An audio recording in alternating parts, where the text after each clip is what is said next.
ইস!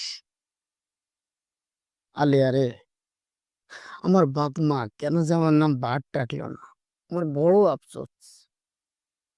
তাহলে তুই আর আমি আলেয়া বাট হয়ে যেতাম। মজনু ভাই, কামের কথা কিছু কইবেন? কত কথা যে কইতে মন চায়। এই জায়গাতে কথা আইসা এই জায়গায় আটকে যায়। জমগা, তুই কি সায়ন ভাইরে দেখছিস? সায়ন ভাইয়ের ভাবি। আহ! কি যে সুইট লাগে।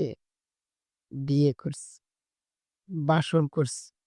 একটু পর পর ভাইজান ভাবিরে হাত ধরে টানে, খালি টানে।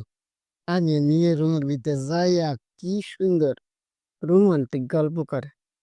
তোর কি মন চায় না বাসর করতে? হ। Thank you Alia, thank you, thank you Alia.